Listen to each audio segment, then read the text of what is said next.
Well, good morning, good evening, or good afternoon, depending upon where you're from. I would love to say hi to everybody. If you could just type in where you're at, that will give us an understanding of who we've got on today's session, making sure that we have the whole gang here. Gilberto, good to see you. Type in where you're at, everybody. That would be fantastic as we get those final people coming into the room. And that way we can make sure we got everybody on here. Uh, look forward to everybody's conversation and look forward to your questions during this whole process. All right, so we're here to talk about managing change, the change management process. What does it look like? How does it work? And what do we need to do to make it a reality? Well, um, when we sit back and we start to think about change, and there's so many models of how to understand change, we'll be going through some today. And as you know, we here at Engage and Grow are really about creating an engaged workforce that keeps growth in organizations, because a growing organization is one that has an engaged team.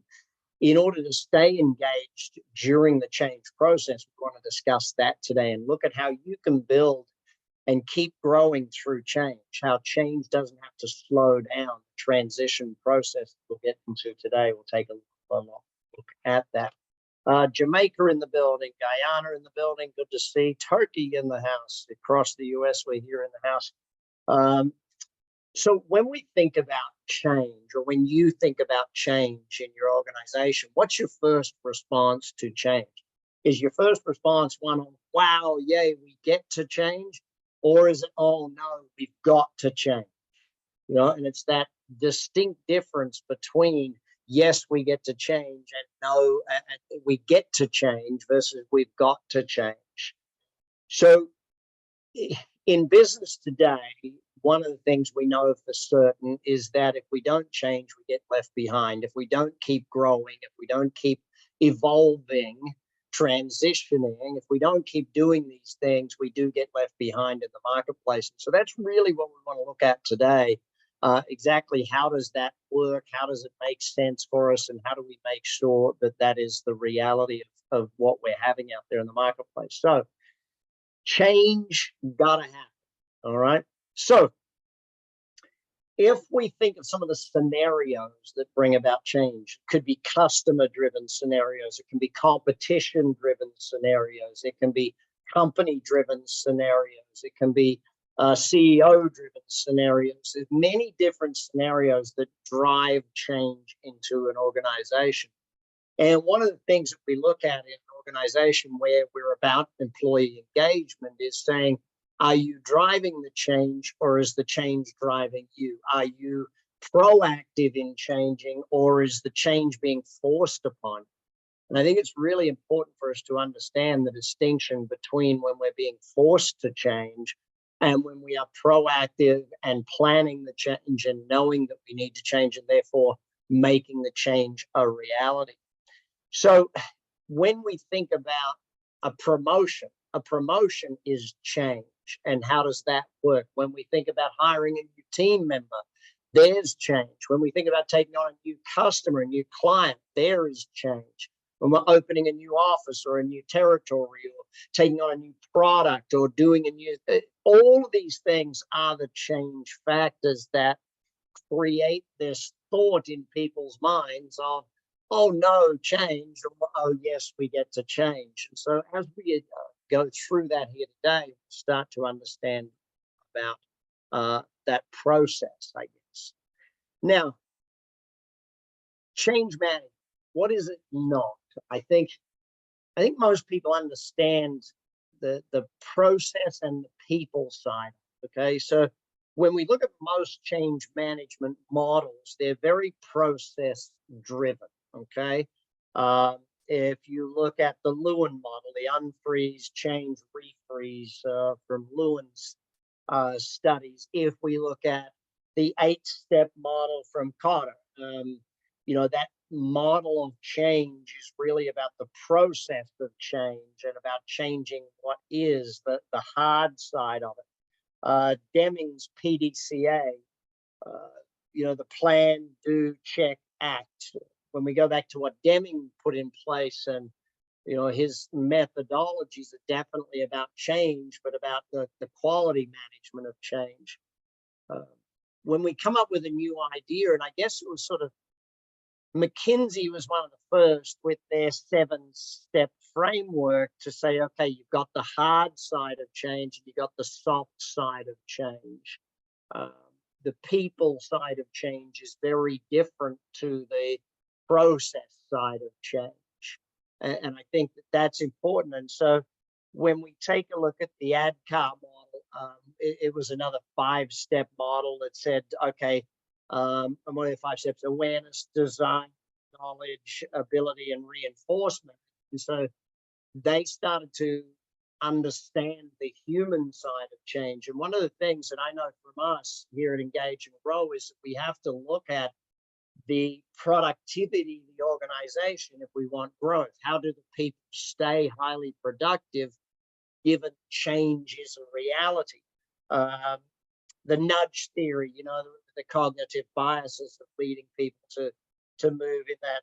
Satir, and Satir, I guess, came from the sort of family therapy, but it looked at group change, and it looked at that foreign element that brought the resistance and then went into chaos, and from chaos came the new idea, and then with integration led back to the status quo sort of thing. And I think that, again, looking at the human element of the change management, and that's where so much change is about the process, that I think we really need to establish that there is an ability to do that from the human aspect, which, yes, by the way, if you do have questions, please just type them into the chat window.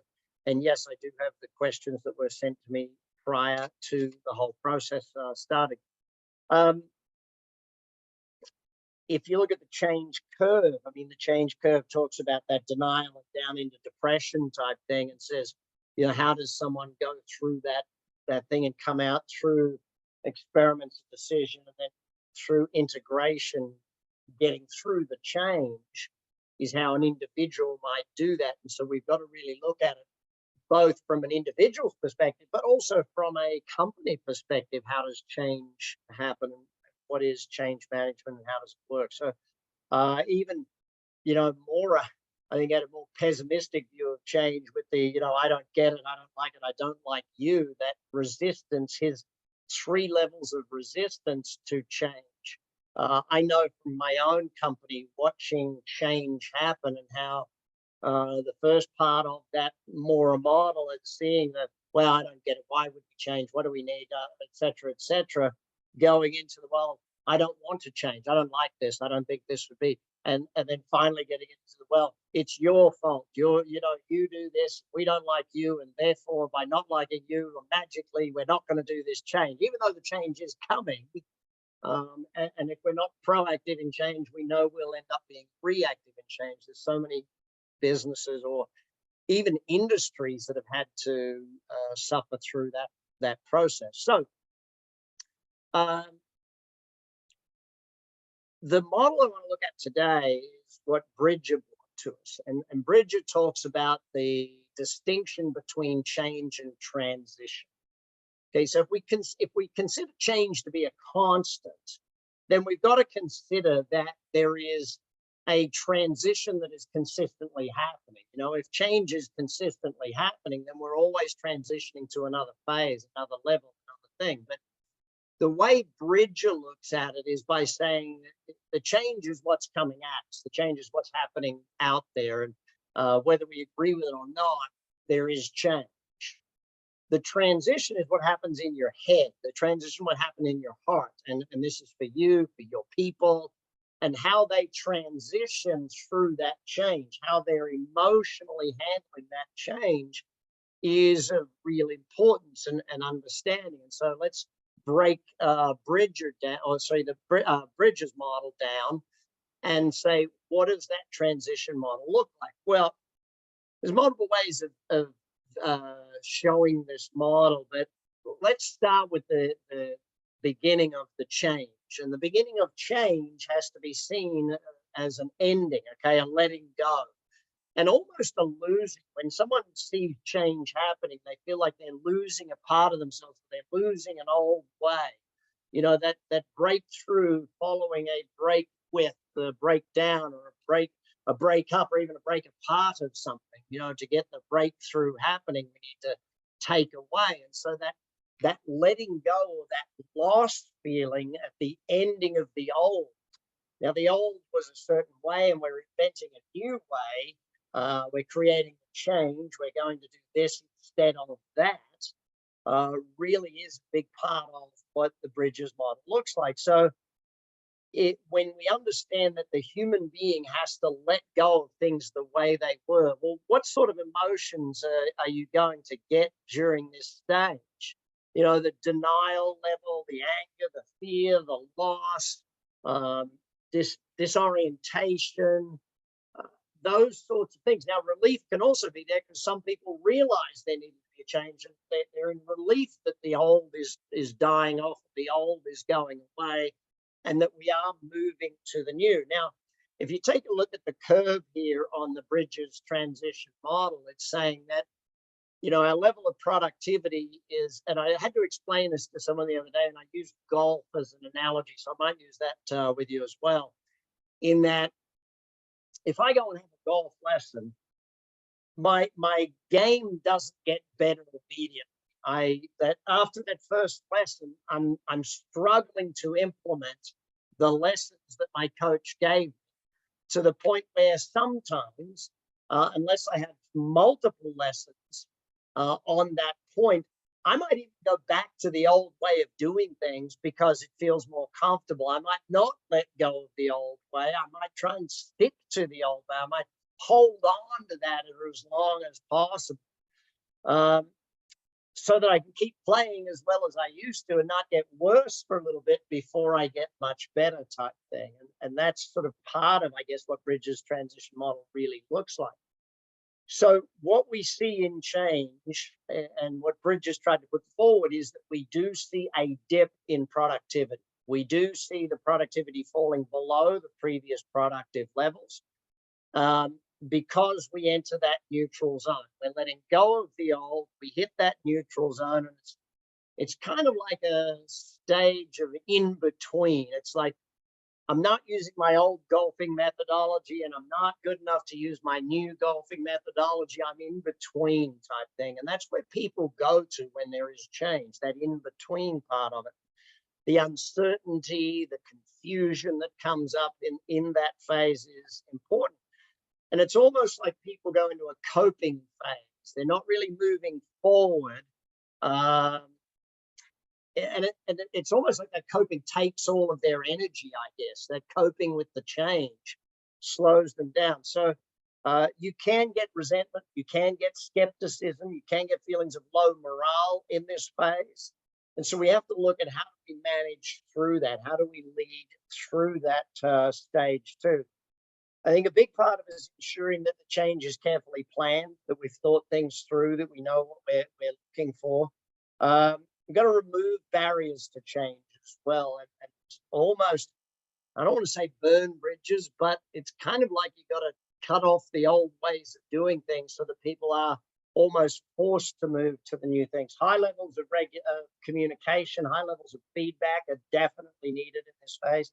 You want to get some quick wins, okay, and share the wins. You want to communicate those wins. You want to see it so people can, get that feeling that we're going in the right direction. And there's a lot of helping people manage their workloads when we're in this in-between phase of what Bridges looks at in the transition. Now, coming out of that, though, on the other side of that, moving into the new beginnings, as Bridges calls it, it's not really just a new beginning. If you think about it, it's moving in that clear direction, moving towards the change type thing. And again, the process side of that is one thing. The people side of it is really what we're looking at here. This is where people feel like they can become a positive part of the change, where they can take on the challenge and move forward with it. They can really do that. It's it's almost scary in some ways because they're embracing that new energy. They're embracing the new way of doing things. And common types of feelings here is we start to get more openness. We get, they're open to learning in particular. We start to see people in this phase moving into a high energy phase. We start to see them with like a renewed commitment. Now, the higher your level in the organization, generally the faster you'll move from the endings to the new beginnings. Why? Well, the higher you are up in the organization, generally the more you've been involved in creating the change, the more you've been involved in the discipline of being involved in the decision to make that change.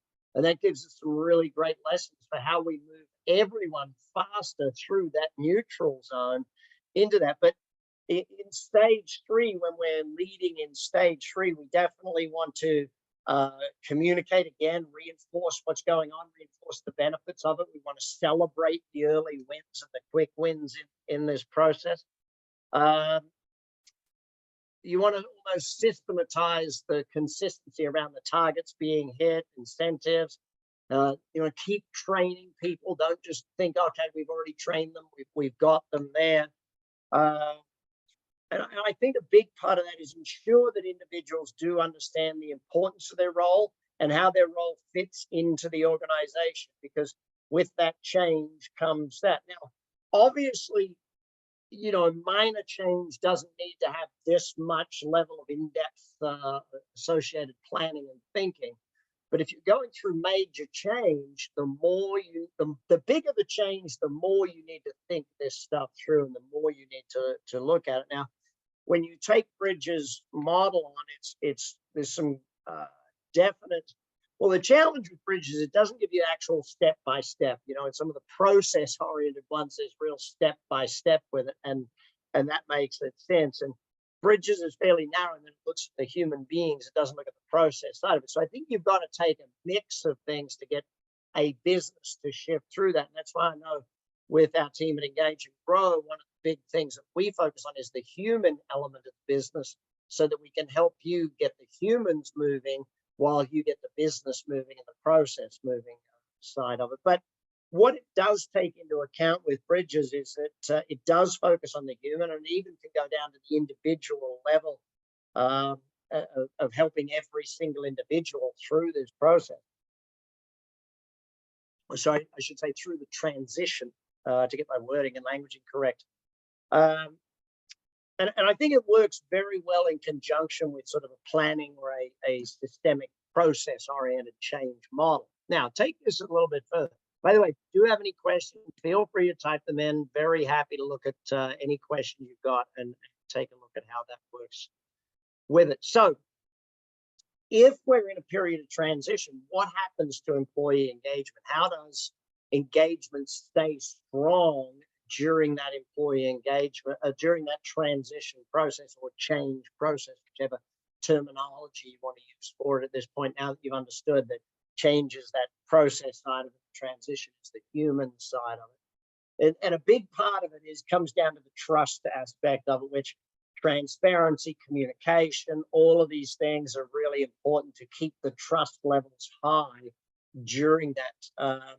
And it's almost you lead them to change rather than push them to change. There's a very much, if we give people the reasons why, and I go back to what was his name? Start with Why, Simon Sinek.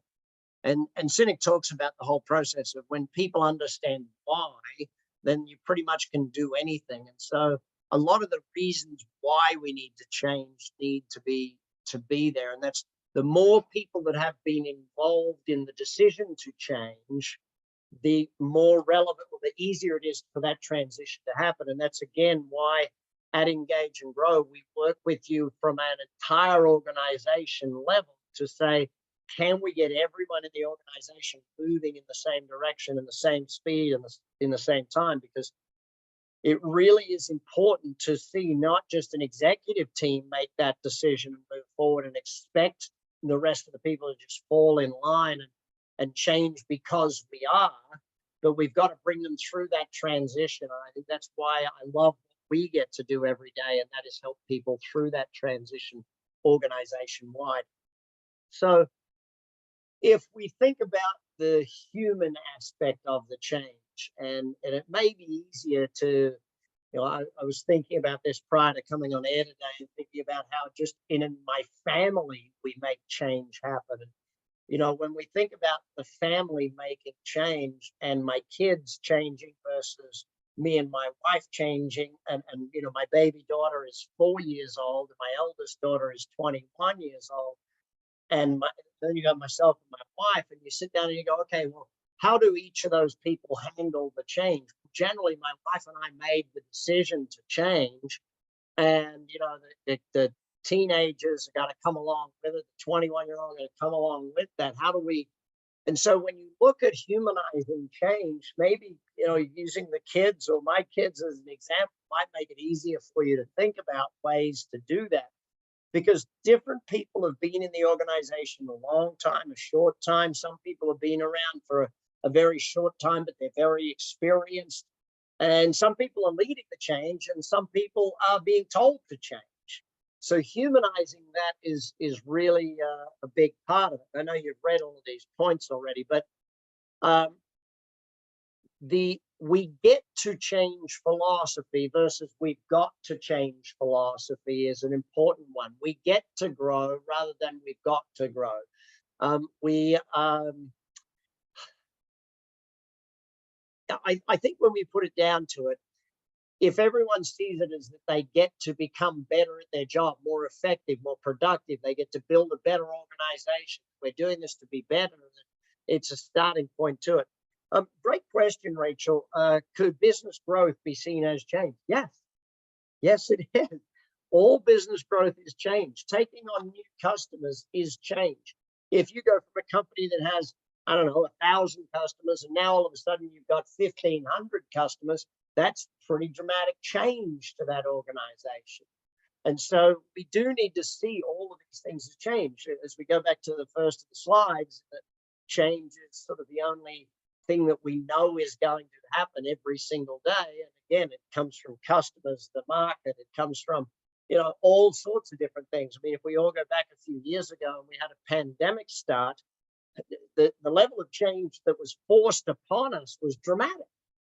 So every day there's going to be something. One of my friends, Marshall Goldsmith, wrote a book called Triggers. And one of my favorite parts of the book, he talks about a simple line in there where he says, if the chances of something going wrong is 1,000,000 to 1, but there are 1,000,000 things that have a 1,000,000 to 1 shot of going wrong, then every day there's about 100% chance of something going wrong or something being thrown in a spanner thrown in the works type thing. So, yeah, so we've got to make sure that we do humanize the shift. Now, just to go into a little bit of detail around this sort of stuff, okay, when we go through change in an organization, enrolling the humans in that change, allowing them to co-create their future, our future, that co-creation of the future is a big part of it. Again, going back to my family planning this annual summer vacation. And of course, my 20 and 21-year-old,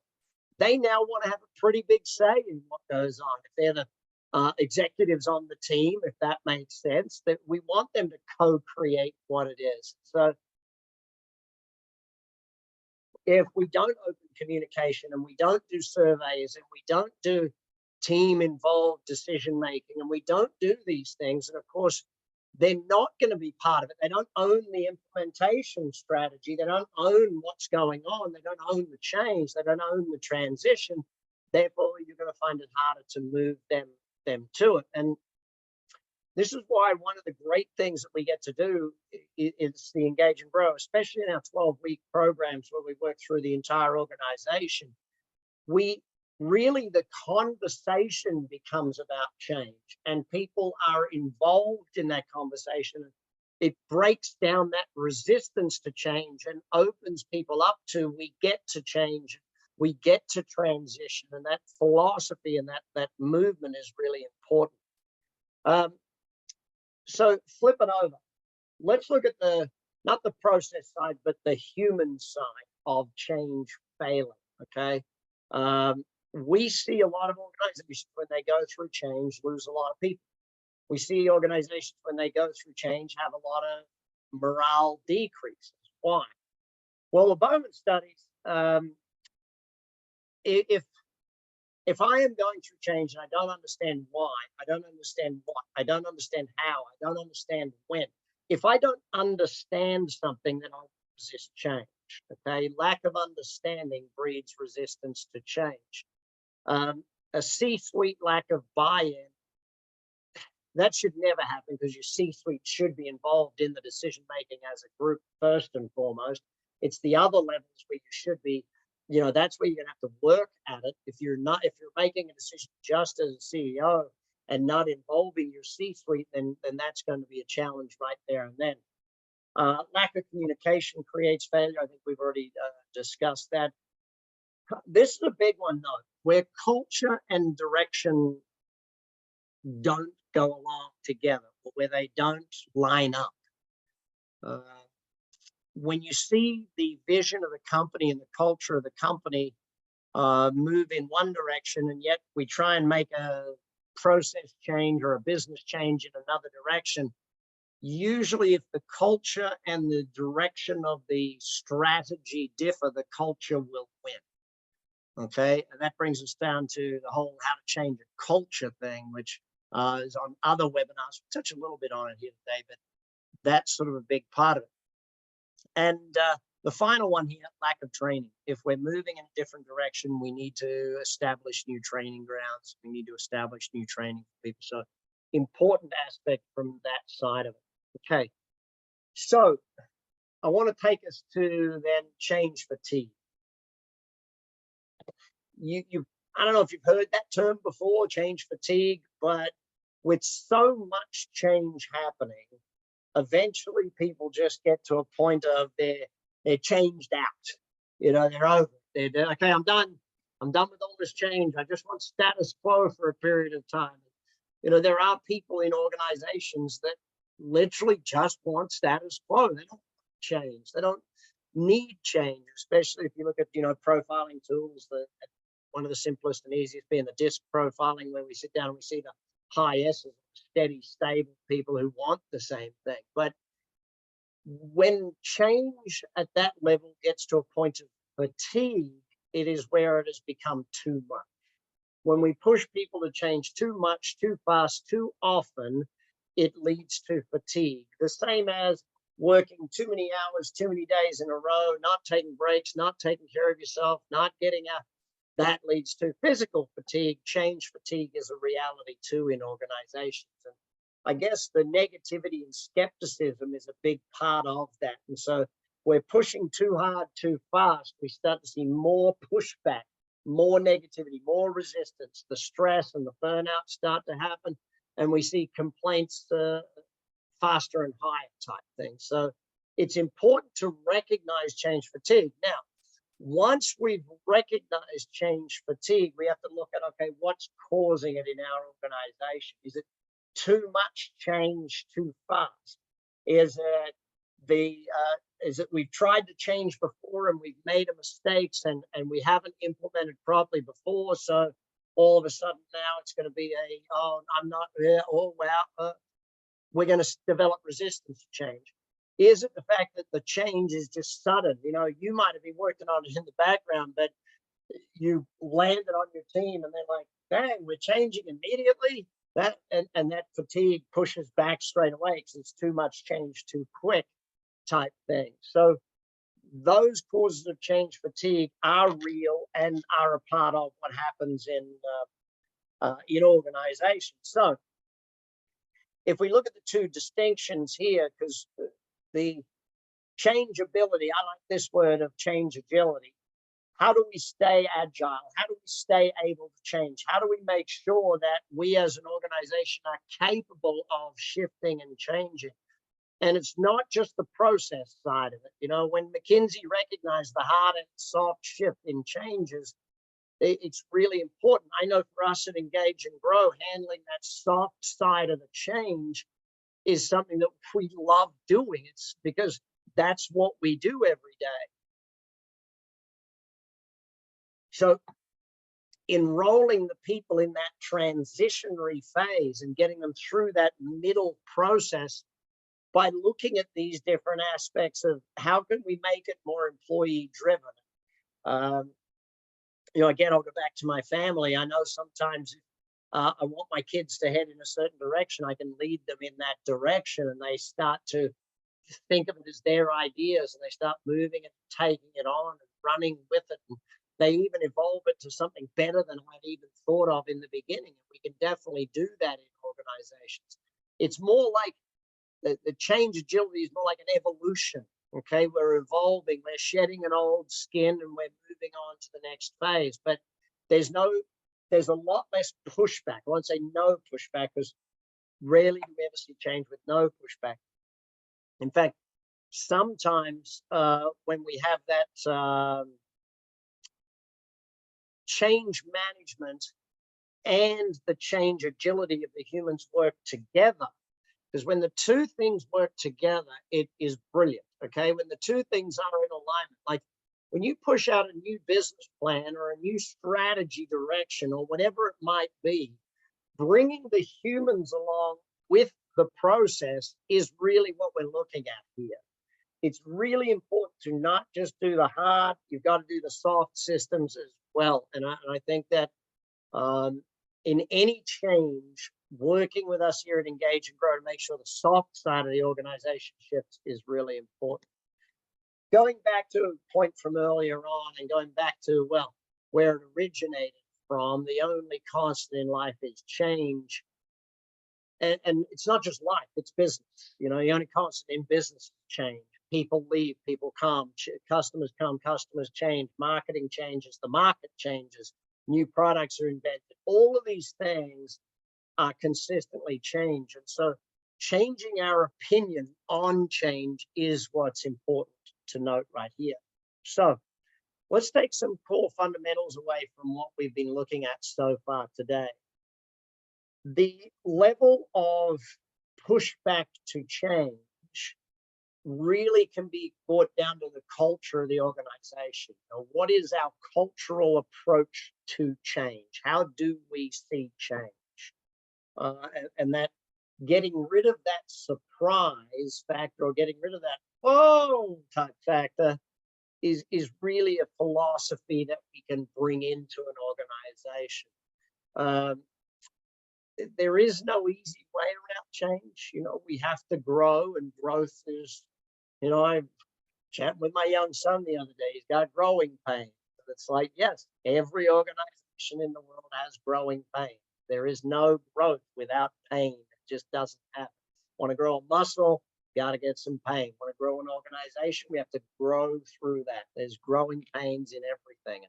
The speed with which we bring the humans along with the change, it reduces the amount of growing pain, I guess, that we need to do. If we look at change management from not just a hard systems point of view, but from the empathy side of it, and saying with compassion, we can actually bring the humans along in this change. We can transition them and keep them engaged and reduce, even if all we can do is reduce that time of lack of engagement. If what we can do is say, okay, the end is here, we've planned it, we're moving through, we've involved everyone in the decision, and we're now ready to go. And if we can take that from 30, 60, or 90 days and shrink it down to 30, 14, 10, whatever it is that we can shrink that time down to keep the productivity back on track is important. I don't think I need to reiterate that point there, but I think I need to reiterate this second point. When we go into times of change is where the disengaged employees really show up. And I know that during our process of working with you or working with your organization, we start to help the organization see who those disengaged people are. The disengaged people get to see who they are. They notice, hey, I'm actually disengaged, and have the choice to become re-engaged or allow their feelings of not being happy with what's going on to allow them to move on. Either way, it's a good thing. Either they come back on and get engaged, or they make room for someone who is engaged to join the team type thing. It's an important way. I still love going back to Alan Mullally's saying of he was CEO of the year here in the States twice, once for a turnaround of Boeing and the second for the turnaround of Ford Motor Car Company. And I'll paraphrase. He said, I've never fired anyone. I've just helped them make their choice a reality to not be here type thing. Taking that to the next phase, if we do allow those negative people to stay in the organization during change, their discontented, their negative opinions start to drag down some of those positive people. So we've got to be aware of change, and we've got to be very aware of that 5 to 10% of people that may be trying to pull the organization back to the old ways, back to the way it was before, back to what they used to love, what they enjoyed about. That the ripple effect of allowing that to go on is just too tough. If we want transition to happen, we need to be clear with people about moving forward and moving up and getting on with what's new. And if they choose not to, then that's okay. But we can't keep them on the team if they've chosen that they don't want to make the shift with us. I've seen some companies that we've taken over the years, and you got people who are superstars 10, 15 years ago. Today, they're not superstars anymore. They're trying to drag the company back to the way it was 15 years ago. That's just not the way we do things. The way we are now is we've got to move forward. We've got to do it in this way. So I think that's important. Any questions you do have, type them in. I do have 2 questions here from people before the event. So if you've got other questions, please type them in now. So one of the big things that I see in change management that I think needs to be reminded is you throw in a change process and you get halfway through and you realize the people aren't coming with you. The transition of the humans isn't happening. And you sit back and go, dang, we better get back in there because, now we've got to dive back into the water and drag the people through type thing. Well, it would be far better off if we started and implemented from the beginning a transitionary process that says, okay, here's the change we're going to go through. Here's the transition our humans have to go through. Let's make sure we do both of them at the same time so it works in conjunction. You've got to invest the time and energy in the humans so that they change faster, not just come along eventually type thing. I think that's sort of the important aspect of it. So if you have not hit engageandgrow.com, please do so. If you have not signed our manifesto, please do so. Employee engagement can change the world. Okay, let me take these 2 questions that I got sent in beforehand and work with those. And then I'll come to your questions that you're typing in as we speak. So the first question, and I think this is something that we see from a lot of HR managers around the world, and that is this. And let me just paraphrase the question. It's quite lengthy. How do we get our CEOs to come along the journey with us? The HR, the human resources people see the need to invest in the change of the humans, but sometimes the CEOs don't see the need to invest in the change of the humans, again, to paraphrase from this one, when you get comments from a CEO along the lines of, well, they'll come along or they'll lose their job, or again, just paraphrasing. Listen, we know that it takes a brave CEO and it takes a brave human resources team. It takes a brave C-suite to invest in the humans and the employee engagement. We don't see it happening lightly. It's a thing that when we talk about the whole human coming on the journey, when we talk about doing that level of compassionate leadership, it's not something that a lot of people will jump to immediately. And I think education is a very big part of that. I feel as we see the surveys around the world and we see the information coming back, more and more C-suite are getting clearer and clearer on the need to invest in employee engagement. The challenge is, and this is how I would answer most HR managers, the challenge is the easy to implement solutions such as the technology piece or the app or all of those sorts of things are generally not going to have humans helping humans.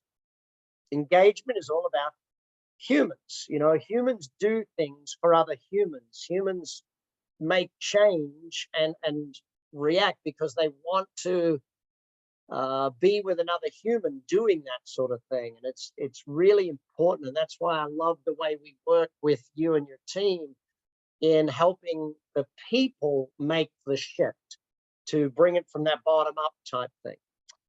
Second question I got, and actually I can come to a couple of yours right now. Shanti, let me grab one of yours and I'll go back to this one.